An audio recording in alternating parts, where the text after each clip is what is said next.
Hi, everybody. Welcome back. I am so honored to be here today to talk about a project that has truly been a labor of love for everybody involved, a new podcast which is launching this week called Love Meets Joy. So in this session, we're here to talk with our two podcast co-hosts, Ashley Barber and Iva Ballou. And we'll talk about the process of creating this podcast and share some exclusive clips from the program as well. So let's get started. Ashley, would you mind introducing yourself? Hi, my name's Ashley Barber. I was born with a bilateral cleft lip and palate. I am the creator of Cleft Love, and in my professional life, I'm a teacher consultant, and I work with students who have hearing loss. Hey everyone, happy to see you guys today. I'm Iva Ballou, and I also was born with a bilateral cleft lip and palate. I'm the CEO of Real Sophisticated Joy, and I'm a cleft confidence coach. And that's why we're here. Welcome. You'll hear this intro many times on the podcast, so everyone tune in. So let's get started with, kind of an obvious question. There are so many modes of content distribution. Why did we go with a podcast, which is a non-visual way to talk about your journey? Ashley, do you want to start? Yeah, it's such a good question.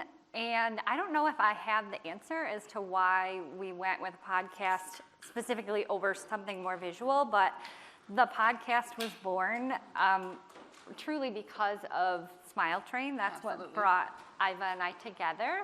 We did a couple of CleftCon sessions, and we did an Instagram Live together, and so we noticed that we sort of had an undeniable chemistry, and it really was the last CleftCon that sort of solidified our relationship for us.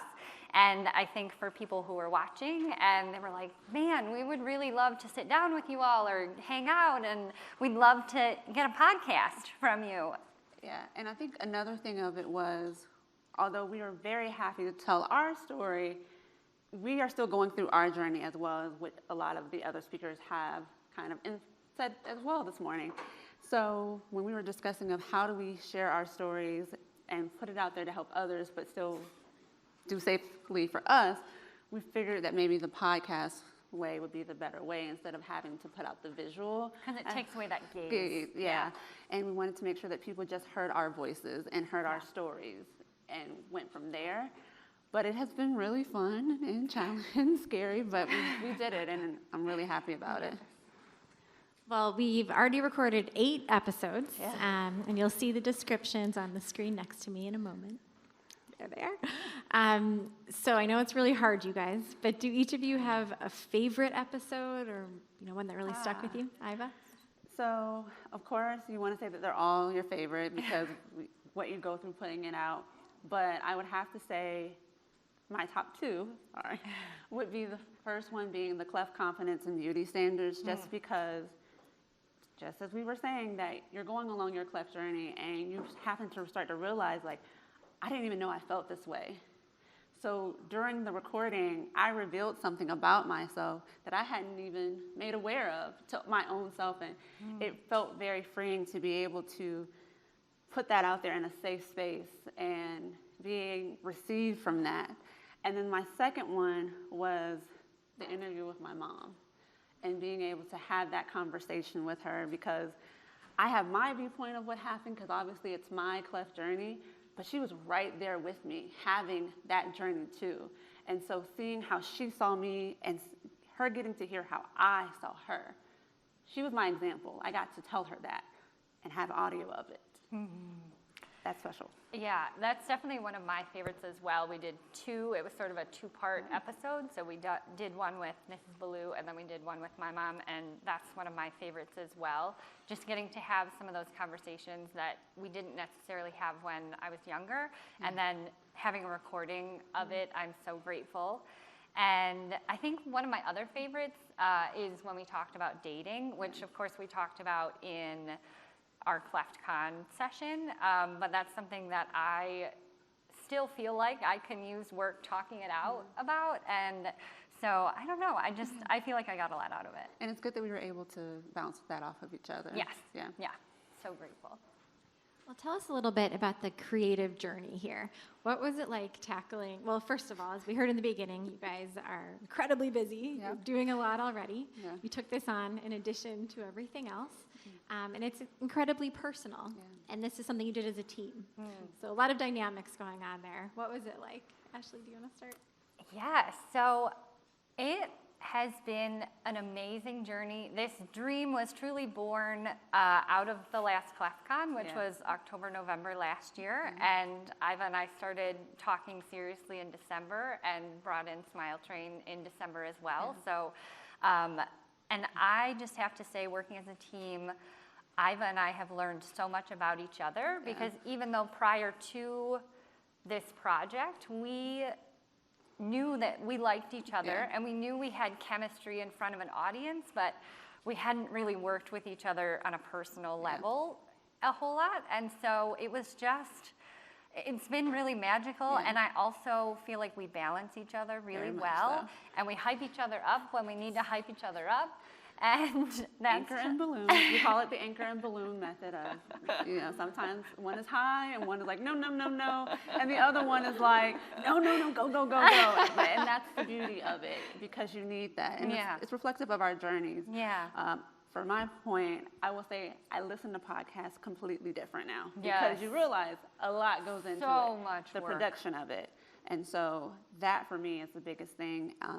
Challenging was just making sure that we were authentic. Yeah. Ashley and I was very impactful and intent about making sure it's reflective of not just our journey, but everyone else's. And so making sure to give both sides to and conversations. As always, being mindful of the words that we're choosing. Yeah.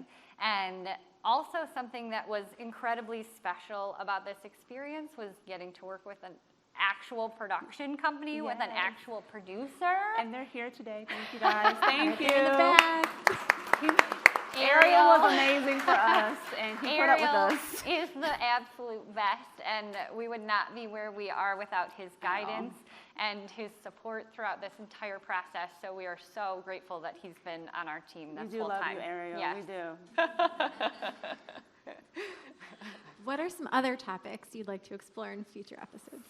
So it has actually been brought up here today. One of the things that I have told Ashley that if given the chance for a season 2, I really want us to talk to Clef Dads. Although my father has passed away, I do still want us to be able to talk to Ashley's dad because, yes, it is great to hear the Clef mom experience. That's needed, but the dad is going through this too. What is he going through? Because as a man, you're set in this position to be the protector and provider, and your child now has this thing that you were not planning. What is that for you? Because I think it's sometimes forgotten about. So I know that is a really big one. And something else that was mentioned today was siblings. Yes. What is the experience of Clef with siblings? Yes. We are in a great situation that we both have siblings that went on this journey with us. Yeah, we both have brothers, and Iva's brother is 5 years older, and my brother's 5 years younger. And so we think that that would be a really interesting perspective to get an older sibling's perspective as well as a younger sibling. And what it was like for them to navigate our Clef journey that we may not even know about. Right, yes, exactly.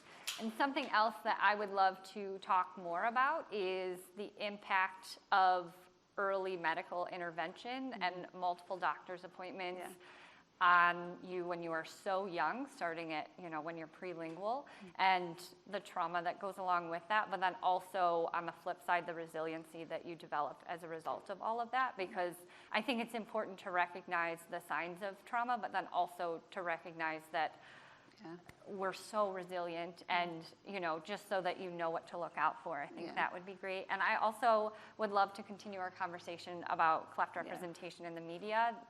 There's a growing number of people with cleft and other facial differences in the entertainment industry, and so I would love a chance to get to talk more about that. Well, sounds like you better get to work. There's a lot to cover here. Yes, ma'am. So even though we talked about how this was a thoughtful choice, the medium that we went with, we do have some video clips that we're going to share today. And I just want to say, every episode is amazing, and I can't wait for you all to hear them. And we were talking, okay, where do we even start with a short clip for a CleftCon session? And we said, there are a lot of families in the room. Let's focus in on our special 2-part episode with both of their mothers. And then they each pulled clips that were so similar, which is shocking because their experiences are very different. Yeah. And we didn't that's what talk to we each talked other. about, yeah. We had no idea. We'll just kind of both pick and we'll come together. So Although, we also didn't pick our outfits we didn't plan this, today guys. either. We didn't plan this. This just happened. We just have a synergy. We have a synergy. So just incredibly remarkable, the themes that we Yeah. hear over and over again and that, run through so many families' experiences. And now we will share a clip with Carolyn Ballou, who's also here in the audience. Hi. Yeah.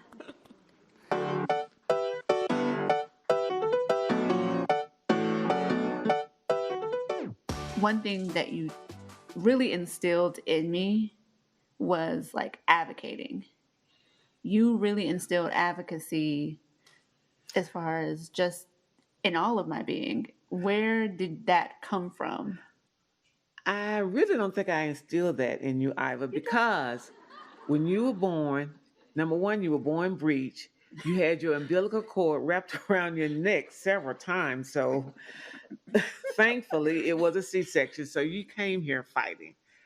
And my husband need to just make sure you understand that you're no different. Mm-hmm. You're no different from anybody else. Mm-hmm. And I've always said that everybody's got something. Yeah. They just can see yours. Yeah, you would always That's it. tell me that. She would always tell me, everybody has something. Yours is just more visible. Yeah.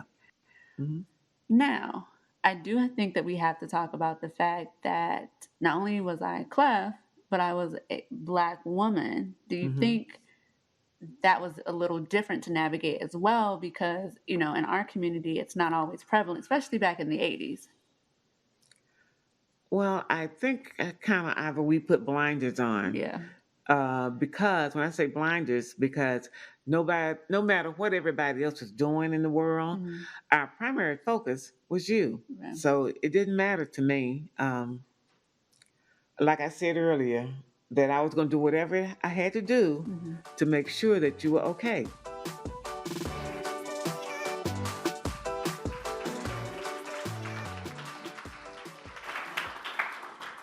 So before we ask a few questions about the clip, is there any additional context you'd like to provide?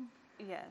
So one of the things that why she would always tell me this is I would try to shrink myself in trying to fit in or trying to be normal. I think we've all talked about that. You don't want to, Eric said it best, you don't want to be scrutinized because you already feel different. And also with me being an African-American woman, I just felt alone. I felt alone. That's honestly how I felt.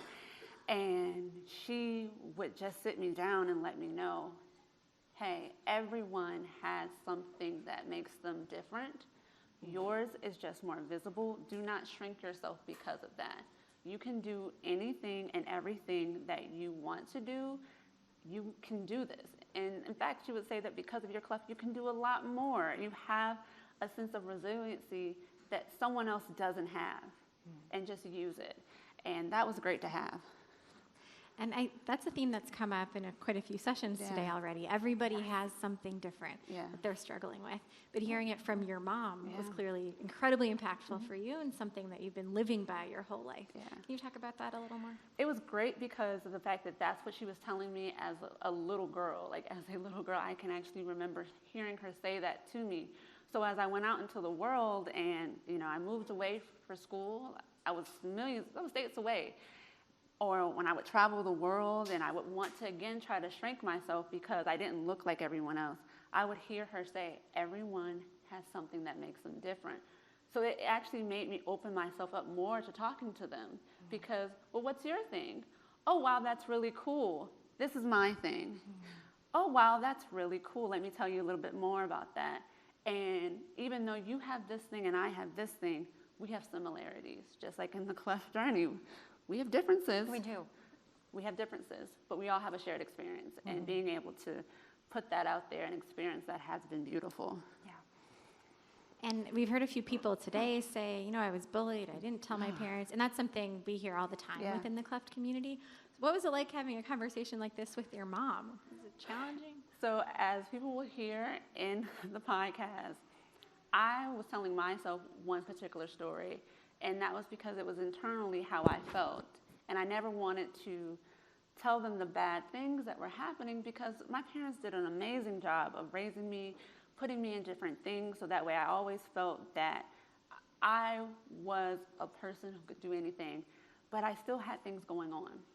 And I still felt this way, and to hear her tell me that how everyone else saw me was a different way, and it was actually very confident, very strong, it allowed me to step into that more. Like, it's really important for our parents to tell us that. Yeah. And telling your child that, like, you can do it. You can do it, and I see this greatness in you. They may not do it in that very moment, but they're going to act on it because they're going to say, my mom said I could do it. My dad said I can do it. I can go do this thing. Well, thank you so much. Yeah. And now we're going to share a clip with Ashley and Janet.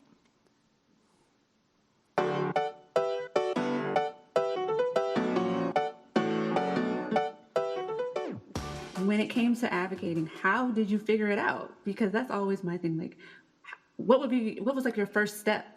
Well, it's just what had to be done. The hospital, Right. you know, I'm not leaving this child in the hospital, especially when you're short-staffed. Right. And putting in IVs wrong and doing all kinds of things.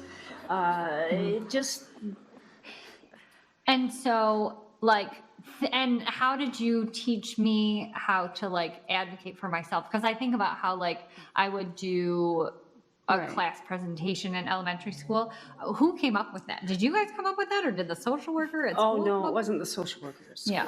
I think maybe we talked They're about not it, and doing I that. have to tell you, I was actually shocked when you decided to include a picture of an unrepaired cleft in your Yeah, I presentation. used to bring in the baby pictures. So But, she uh, shocked you yeah. even back then. She Oh. shocked you even back then. So she's been Right. advocating. It's just like slowly but surely. Right, those presentations were amazing. They were just amazing, and I think it helped her along in school to not be teased as much and to be harassed by the Yeah. other children.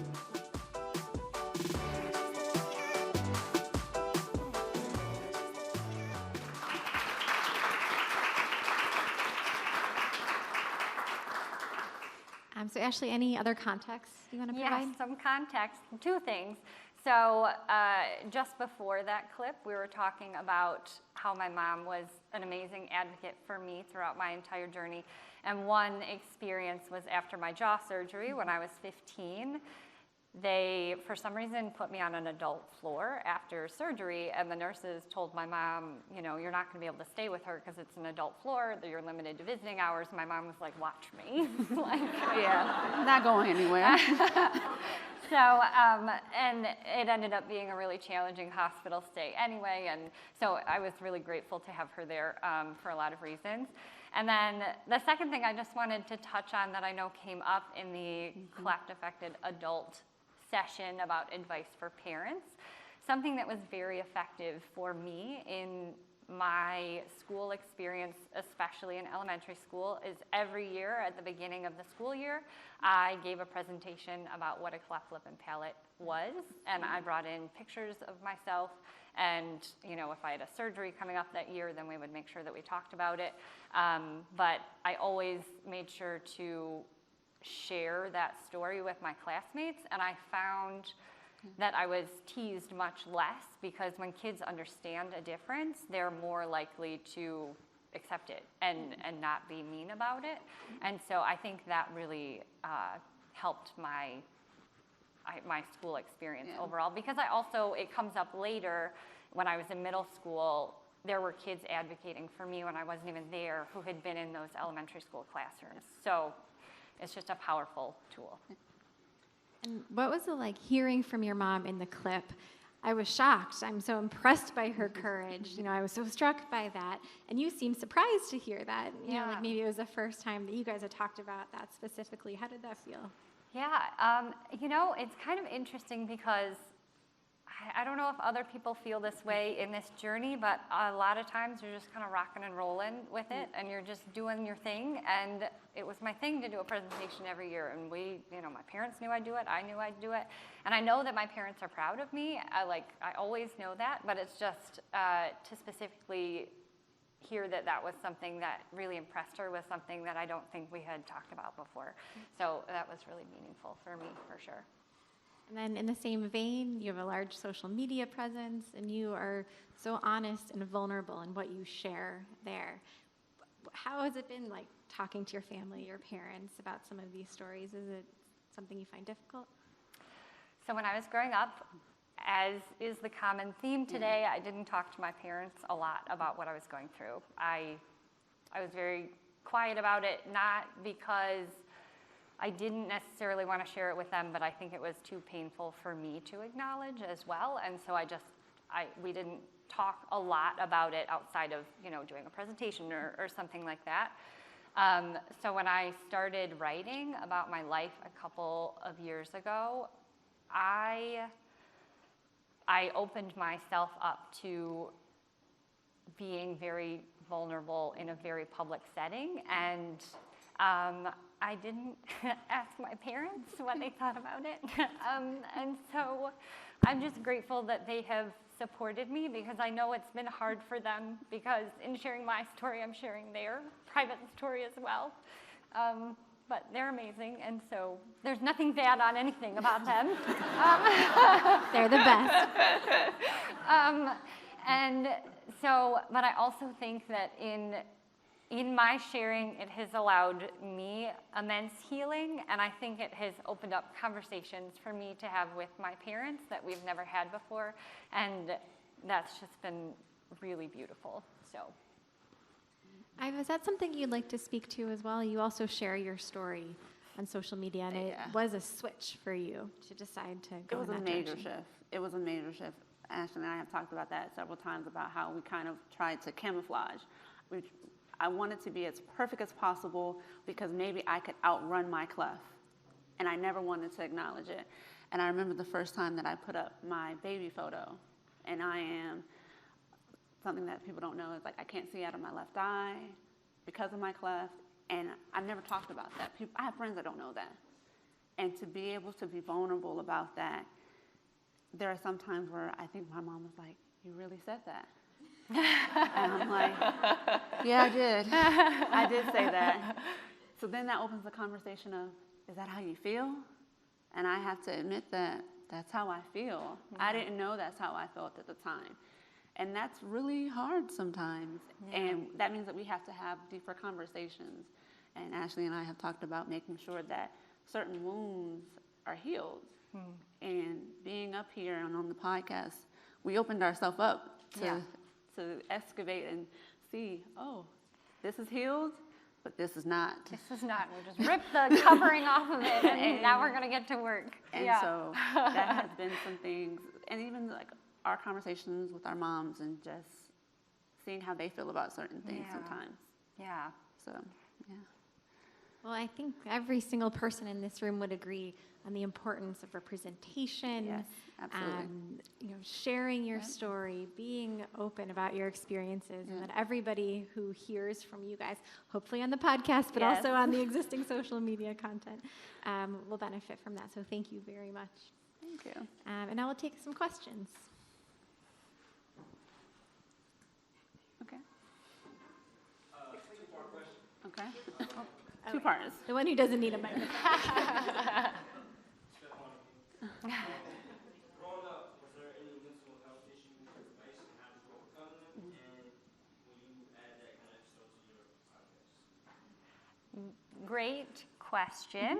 So that is exactly what I would love to dive into in talking about how early medical trauma impacted me, because it impacted me in different ways at different ages. Yeah. So when I was in middle school, I had terrible panic attacks, and I had no idea where they were coming from or why they were happening, and my parents didn't know, and so we just had to get through it. We didn't know what to do, and then those went away, and then in my early I don't know, maybe like mid-20s, I started getting night terrors where I like get out of bed and run around and scream, and then I wake up and I'm, in another room. And so it wasn't until then that I found a therapist who specializes in trauma, and I discovered like why those things were happening, where the panic attacks came from, the night terrors. And so in being able to talk about healing those things that I just covered up, it's helped to alleviate the symptoms that I've been experiencing. So the answer to the question is absolutely. I don't think that you can't go through your cleft journey without it playing on you sometimes. For me, one of my biggest things was not wanting to look in the mirror. I could not, because the person that I saw myself was never reflecting back on, and that really played with my mind because I knew who I was and who I wanted to be, but I had this thing that I felt limited me, and really trying to work through that. And so part of what I did to fix that, or to get better at it, however you want to say it, was looking in the mirror. I would force myself to look in the mirror, or something that my mother, thank you for that, I'm going to say that here, is I used to try to wear long bangs to cover my face. And she told me one day, you know what, you look really good with short hair. And so I was like, well, I'll try it, not realizing that by doing that, I was taking away one of my shields. Yeah. And when I took that away, I had to go face some other things. And so it kind of helped on the inside. So yes, Ashley and I on the podcast, we have mentioned several times about therapy is helpful and it's beneficial, and things that you can do. And we would love to go into that deeper because it goes hand in hand with your cleft journey. Yeah. We have time for another question. Hi. Here comes the mic. Here comes the mic. She doesn't need it. Kaylin doesn't need a mic. I have to sing my question? No. First of all, I just want to thank you both. I love this idea. I'm obsessed with it. I can't wait to listen to the entire thing. I'm going to binge it if that's even possible. It's not. It's not? Okay. They Well, come then out I'll weekly. just listen to each episode a million times until the next one comes out. I wanted to know more about each of your independent organizations that you lead and created. I would love to know more about them, what they are, what they stand for, how they were birthed, and what your plans are. You want me to go? Yeah. Okay, so Real Sophisticated Joy is my Cleft Confidence coaching program. And what I realized was through my 20s, I really wanted to go into 30s being really prepared. And part of that meant that I had to finally accept that I had a cleft.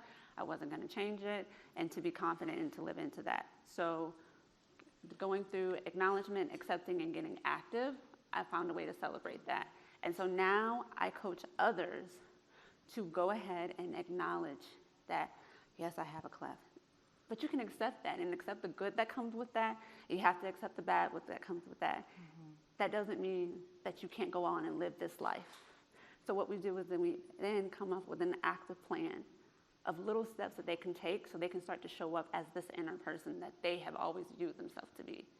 And I get to watch people transform into this person that some of them never thought that they would be, because they've always lived under, well, I can't because I have a cleft.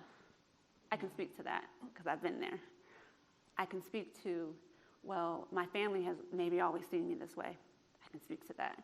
And so that's what we do. And getting able to celebrate that you have this joy within you. We all have joy. You just have to tap into it. Just like we all have something that makes us different, we all have joy within us. You just have to be able to tap into that. And that's what our Real Sophisticated Joy is, and Real Sophisticated Coaching is, and that is what I will do for the rest of my life. And Cleft Love was born because, I don't know, like 6 years ago maybe, I had an experience and I started sharing my story in a Cleft Mom group on Facebook, and I received a lot of good feedback when I posted what my story was like. I realized that there was a need for people to know that you know, there's a light at the end of the tunnel when you're at the beginning of the journey or you're in the thick of it. And so I started posting in there, and then I was like, well, maybe I should, you know, make this into a bigger blog. So then it became a Facebook blog. And since then, it has turned into Instagram and TikTok videos. And so now it's sort of changed how I share information. But I'm finding that I'm reaching different ages, and, you know, and so my goal has always been to be a voice. When I was growing up, there weren't voices like mine out there. And so I would love to be one of the many amazing voices that exist, that is telling my story, that other cleft affected people can relate to, that kids who are going through the cleft journey can be like, oh, like, you know, look at her, she's on the other side of this, like, it's gonna be okay. And to give hope to new parents who, you know, are mourning the fact that their babies aren't exactly who they maybe pictured initially. And yeah, so my goal has always just been to be a voice. So. And we are. And then before we wrap up, we have a personal favor to ask of everybody here. If you could take out your phone and subscribe to Love Meets Joy. You can find the trailer on Amazon, Apple, Spotify. Anywhere you get your podcast. Anywhere. Yeah. All streaming Especially services. Ariel can confirm, yeah. And if you could show any of us that you've subscribed, we would love to send you a Smile Train swag bag. So thank you, thank you, thank you. We really appreciate your support in elevating these conversations.